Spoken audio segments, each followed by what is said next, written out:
Hello friends, welcome to my channel Green House. और आज का हमारा पौधा है मोगरा का पौधा। अगर आपका मोगरा का पौधा फूल नहीं दे रहा है या फिर आपकी मोगरा के पौधे के अंदर बिल्कुल भी ग्रोथ नहीं हो रही है, तो आज के इस वीडियो में मैं आपके साथ शेयर करूंगी 3 ऐसे सीक्रेट टिप्स जिसके बारे में अगर आप जान लेंगे, जिसकी जानकारी अगर आपको होगी और वो तीनों काम आप अपने मोगरा के पौधे के ऊपर करते रहेंगे, तो पूरी गर्मी आपका मोगरा का पौधा फूलों से भरा रहेगा। या फिर इसके साथ जो लोग कंप्लेन करते हैं कि उनके मोगरा के पौधे के अंदर सिर्फ एक ब्रांच है, 2 ब्रांच है या फिर लंबी लंबी ब्रांच है, तो इसको आपको घना कैसे बनाना है, इसी टॉपिक पर आज का ये हमारा वीडियो है।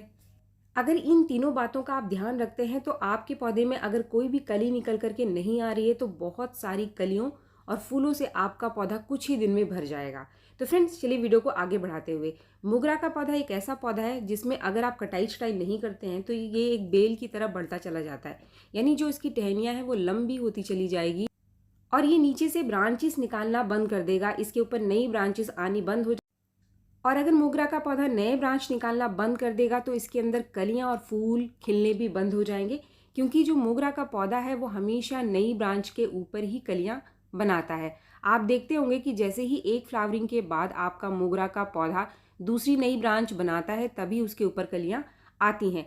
अब ये जो हमारा पहला पॉइंट है या जो पहला सीक्रेट है वो है इसकी प्रूनिंग का।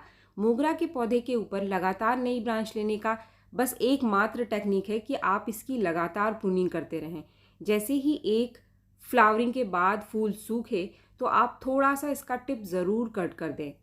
बहुत ज़्यादा काटने की ज़रूरत नहीं है। अगर आपका पौधा छोटा है तो सिर्फ 2-3 नोड छोड़ करके आप कट कर दो, या फिर आप सिर्फ एक नोड छोड़ करके इसको कट कर दो। तो जहाँ जहाँ आप कट करेंगे तो आप देखेंगे कि वहाँ से 2 नई ब्रांच निकलती हुई आपको दिखाई देगी। हमेशा जहाँ पर भी मोगरा की ब्रांच को आप कट करते हैं वहाँ से 2 ब्रांच निकलती है, कभी कभी 2 से ज़्यादा भी निकलती है। और जैसे ही आप इसकी प्रूनिंग करोगे, ऊपर से टिप को काटोगे, तो ऊपर से तो ब्रांच निकल कर आएगी ही आएगी। पौधे को एक और फायदा मिलेगा कि इसके ऊपर जो बेसल शूट्स हैं, यानी जो नीचे से निकलकर ब्रांचेस आती हैं सीधे मिट्टी से, वो निकलनी शुरू हो जाएंगी। इसके साथ ही नीचे की जो टहनियाँ हैं वहाँ से भी ब्रांचेस निकलनी शुरू हो जाती है। तो ये एक सबसे बढ़िया टेक्निक है पौधे को शुरू से ही घना बनाकर रखने का। अगर आप कटाई छटाई नहीं करेंगे तो लंबी लंबी ब्रांचेस होती चली जाएगी और आपका पौधा सिर्फ एक ही 2 ब्रांच लेकर अपने पौधे में पड़ा रहेगा। प्रूनिंग के 2 फायदे हैं। एक तो हमारे पौधे को शेप मिलता है। जब आप प्रूनिंग करेंगे तो जैसा शेप आप चाहते हैं अपने पौधे को दे सकते हैं। इसका दूसरा फायदा है कि आप जितनी ज़्यादा कटाई छटाई करेंगे तो नई ब्रांचेस जितनी ज़्यादा बढ़ेगी तो आपके पौधे में उतनी ज़्यादा फ्लावरिंग मिलेगी। यानी आपको अपने पौधे को अगर शेप देना है और ज़्यादा फ्लावरिंग लेनी है तो प्रूनिंग सबसे ज़रूरी काम है, जो कि लगातार हर फूल देने के बाद अपने पौधे के ऊपर आपको करते रहना पड़ेगा। इससे कभी भी मोगरा के पौधे के ऊपर गर्मियों में फूल आने बंद नहीं होंगे और जैसे ही एक फूल आकर सूखेगा तो नई ब्रांचेस आनी शुरू होगी और आपका पौधा भी फिर से नए फूलों से भर जाएगा। प्रूनिंग के साथ ही, क्योंकि मोगरा एक गर्म जलवायु का पौधा है, इसको धूप की ज़रूरत होती है, तो हमेशा इसको आप धूप वाली जगह पे रखें। धूप वाली जगह पर रखने से ही ये ज़्यादा ग्रोथ करता है और काफ़ी सारे फूल इसके अंदर निकल करके आते हैं। तो कम से कम 4 घंटे की धूप आप इसको ज़रूर दें। आजकल गर्मियाँ बहुत ज़्यादा हैं, पौधे हमारे जल रहे हैं, सूख रहे हैं धूप की वजह से, तो इसलिए आप इसको ऐसी जगह पे रख दो जहाँ पर सुबह की 2-4 घंटे की धूप इसको मिल जाए, तब भी आपका मोगरा फ्लावरिंग करता रहेगा। फ्रेंड्स, प्रूनिंग और धूप ये दोनों पहली चीज़ है जो कि आपके मोगरा के पौधे को चाहिए। इसके बाद सीक्रेट टिप्स नंबर 2 वो क्या है? वो है मोगरा के पौधे की मिट्टी। जब भी आप मोगरा के नए पौधों को लगाते हैं और आप चाहते हैं कि अब स्टार्टिंग से आपका मोगरा का पौधा काफ़ी सारी नई नई ब्रांचेस निकाले, काफ़ी अच्छी ग्रोथ करे और काफ़ी बढ़िया फ्लावरिंग करे, तो इसके लिए आपको इसकी मिट्टी बहुत अच्छी रखनी पड़ेगी। जब भी आप रिपोर्टिंग करते हैं तो आप मिट्टी के साथ लगभग 40% कंपोस्ट ज़रूर मिलाएं। कंपोस्ट आप कोई भी ले सकते हैं, चाहे आप गोबर की खाद लो या फिर आप वर्मी कंपोस्ट लो, दोनों में से कोई भी आप एक इसके अंदर ज़रूर मिला ले, या फिर दोनों की मात्रा आधी आधी रख करके पॉटिंग मिक्स बनाकर भी आप मोगरा के पौधे को अगर लगाएंगे तो इससे मोगरा के पौधे को स्टार्टिंग से ही बहुत ही बढ़िया न्यूट्रिशन मिलता है। ऐसी मिट्टी में जड़ों की ग्रोथ अच्छी होती है, क्योंकि अगर पौधा ग्रोथ नहीं कर रहा है तो इसका मतलब जड़ों की ग्रोथ रुकी हुई है। जड़ अगर मिट्टी में ग्रोथ नहीं करेगी तो ऊपर भी आपका पौधा नई ब्रांच नहीं निकालेगा। अब यहाँ पर बहुत ज़रूरी चीज़ एक ध्यान देने की ये है कि आपको अपने पौधे की मिट्टी हमेशा एसिडिक बनाकर रखना है। अगर मोगरा के पौधे से ज़्यादा ग्रोथ चाहिए, ज़्यादा फ्लावरिंग चाहिए, तो आपको इसकी मिट्टी में महीने में कोई एक चीज़ ऐसी ज़रूर डालनी है जिससे कि इसकी मिट्टी एसिडिक बनी रहे। क्योंकि लगातार हम पानी डालते हैं, रोज़ पानी हम अपने पौधों को देते हैं और पानी में काफ़ी सारी ऐसी चीज़ें होती हैं जो मिट्टी को एल्कलाइन यानी कि क्षारीय बना देती हैं धीरे धीरे। और अगर मोगरा की मिट्टी क्षारीय हो जाती है तो ये नई ग्रोथ निकालना बंद कर देता है और फूल देना बंद कर देता है। आप चाहे कितना भी खाद डालो, चाहे कोई सा भी खाद डालो, अगर इसकी मिट्टी क्षारीय है तो पौधा ना तो नई ग्रोथ निकालेगा और ना ही फ्लावरिंग करेगा। इसके लिए बहुत ही आसान से सॉल्यूशन है जो कि हमारे घर के अंदर ही है। इसके लिए आप आधा चम्मच कॉफ़ी पाउडर या फिर आधा चम्मच चाय की पत्ती, दोनों में से कोई भी एक 15 दिन में आधा चम्मच अपने पौधे में ज़रूर डाल दे। दोनों के अंदर टैनिक एसिड पाई जाती है तो ये मिट्टी को एसिडिक बना करके रखता है। या फिर अगर आपके घर के अंदर कोई भी सिरका है, जैसे कि सेब का सिरका या फिर गन्ने का सिरका, तो 1 चम्मच सिरका 1 लीटर पानी में घोल करके आपको महीने में एक बार देना है। या फिर आप 2-3 चुटकी फिटकरी 1 लीटर पानी में घोल कर भी महीने में एक बार दे सकते हैं। क्योंकि आजकल गर्मियाँ बहुत ज़्यादा है तो सिरका और फिटकरी देते समय आपको थोड़ी सी सावधानी बरतनी पड़ेगी। इसको आप 1 लीटर पानी में घोल करके डालें और तेज़ धूप में कभी भी आप सिरका या फिर फिटकरी का इस्तेमाल इस समय अपने पौधों में आप ना करें। इसके साथ जो 5वां ऑप्शन है वो है नींबू के छिलके का फर्टिलाइज़र। नींबू के छिलके का फर्टिलाइज़र देने से भी पौधे की मिट्टी एसिडिक बनी रहती है। इसके साथ ही नींबू के छिलके से काफ़ी सारे फ़ायदे भी होते हैं हमारे मोगरा के पौधे को। इससे पौधे की मिट्टी एसिडिक बनती है और नाइट्रोजन भी अच्छी मात्रा में पौधे को मिल जाता है। तो इनमें से कोई भी चीज़ जो भी मैंने आपके साथ शेयर किया है, जो भी नाम अभी मैंने आपको गिनाए, इनमें से कोई भी एक आपको देना है।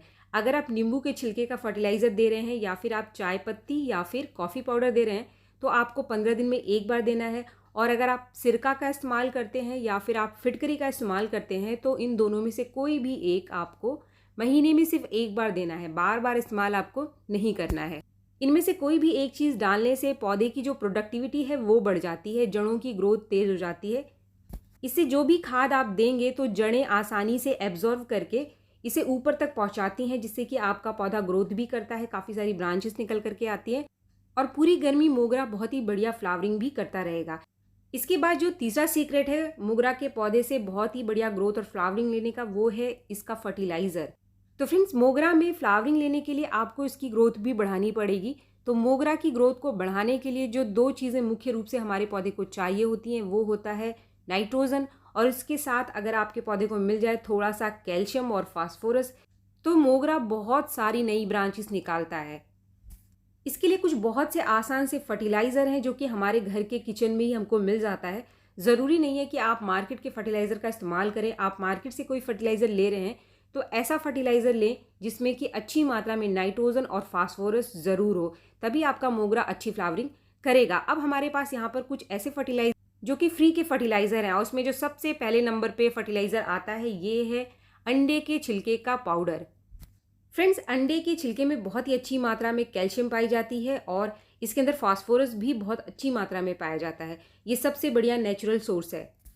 इसको आप कई तरीके से मोगरा के पौधे में इस्तेमाल कर सकते हैं। आप सीधे इसको कुछ छोटे छोटे टुकड़े इस तरीके से तोड़ करके भी अपने पौधे की मिट्टी में डाल सकते हैं, या फिर आप इन छिलकों को भिगो करके रख दो एक दिन के लिए और अगले दिन जो लिक्विड फर्टिलाइज़र बनता है उसको छान करके भी 15 दिन में एक बार आप दे सकते हैं। लेकिन इसका फ़ायदा अगर आपको ज़्यादा से ज़्यादा अपने पौधे को पहुँचाना है तो इसके लिए आप इसका पाउडर बना लो। इन छिलकों को 1-2 दिन के लिए आप धूप में सुखा लो और इसके बाद इसका पाउडर बनाकर अगर आप डालेंगे तो ये आसानी से मिट्टी में डिकम्पोज हो जाता है, क्योंकि ये बहुत हार्ड होता है और डिकम्पोज होने में बहुत ज़्यादा टाइम लेता है। तो इसका असर आपको अगर जल्दी देना है अपने पौधे के ऊपर तो आप इसका पाउडर बना। फ्रेंड्स, काफ़ी सारे लोग अंडे नहीं खाते हैं, तो जो लोग अंडे नहीं खाते हैं वो अंडे के छिलके की जगह किस चीज़ का इस्तेमाल यहाँ पर कर सकते हैं, इसकी जानकारी आगे इस वीडियो में मैं आपको देने वाली हूँ। इस फर्टिलाइज़र को आपको देना कैसे है, इसके लिए सबसे पहले आपको लेना है 1 चम्मच पिसा हुआ अंडे के छिलके का पाउडर। क्योंकि अंडे के छिलके में कैल्शियम है तो नाइट्रोजन के लिए हमको चाहिए आधा चम्मच कॉफ़ी पाउडर या फिर आधा चम्मच आपको चाय की पत्ती लेना है। ये फ्रेश चाय की पत्ती है, अभी हमने इसको उबाली नहीं है, ये वो वाली चाय की पत्ती है। इसकी मात्रा आपको रखनी है आधा चम्मच। अब इन दोनों ही चीज़ों को आपको 1 लीटर पानी में घोल करके अपने पौधे में सीधे इस्तेमाल करना है।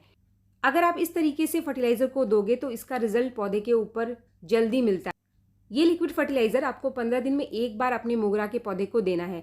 जब भी आप इस लिक्विड फर्टिलाइज़र को डालोगे तो इसके बाद आपको कोई और फर्टिलाइज़र नहीं देना है। इस बीच आप सोचो कि आप ये वाला फर्टिलाइज़र दे दो और इसके बाद फिर कोई और फर्टिलाइज़र दे दो, ऐसी गलती आपको नहीं करनी है। ये फर्टिलाइज़र आपको सिर्फ महीने में 2 बार देनी है, इससे ज़्यादा बार बार आपको इसका इस्तेमाल नहीं करना है।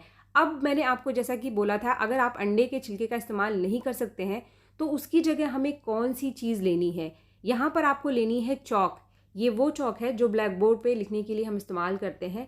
इसके आप 2 टुकड़े कर लो और यहाँ पर हमें सिर्फ आधा टुकड़ा चॉक का चाहिए। फ्रेंड्स, ये भी कैल्शियम कार्बोनेट का बना होता है। जो अंडे का छिलका है वो भी कैल्शियम कार्बोनेट का बना होता है। चॉक या फिर अंडे का छिलका, दोनों की केमिकल वैल्यू सेम ही है। दोनों में कैल्शियम और फास्फोरस हमारे पौधे को मिल जाएगा, इससे ग्रोथ बढ़ेगी। कभी भी इसको आप सीधे मिट्टी में ना गाड़ें। मिट्टी में सीधे गाड़ने से ये बहुत देर में घुलता है।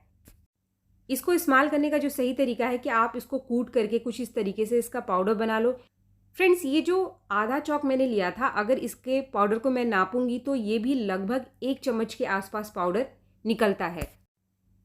इसके अंदर भी हमें वैसे ही आधा चम्मच कॉफ़ी पाउडर या फिर चाय की पत्ती, दोनों में से कोई एक आधा चम्मच लेना है और इसके बाद इसको भी हमको पानी में घोल करके अपने पौधे में इस्तेमाल करना है। इस पाउडर के साथ आप चाय की पत्ती या फिर कॉफ़ी पाउडर का इस्तेमाल ज़रूर करें। इन दोनों का इस्तेमाल करने से ही हमारे पौधे को पूरा न्यूट्रिशन मिलेगा, यानी नाइट्रोजन भी मिल जाएगा और कैल्शियम और फास्फोरस भी मिल जाएगा। तो ये एक कंप्लीट फर्टिलाइज़र बन जाएगा हमारे पौधों के लिए। तो फ्रेंड्स, ये जो 2 फर्टिलाइज़र मैंने आपके साथ शेयर किए, दोनों में से कोई भी एक 15 दिन में एक बार अपने पौधे के अंदर आप डालें। इस फर्टिलाइज़र को देने से आपके पौधे के अंदर अनगिनत नई ग्रोथ और अनगिनत नई कलियां और फूल निकल करके आएंगे। तो फ्रेंड्स, वीडियो अगर आपको पसंद आए तो एक लाइक ज़रूर करें और मेरे चैनल को आपने अब तक सब्सक्राइब नहीं किया है तो मेरे चैनल को सब्सक्राइब भी ज़रूर कर लें। मिलते हैं मेरे नेक्स्ट वीडियो में, तब तक के लिए थैंक यू।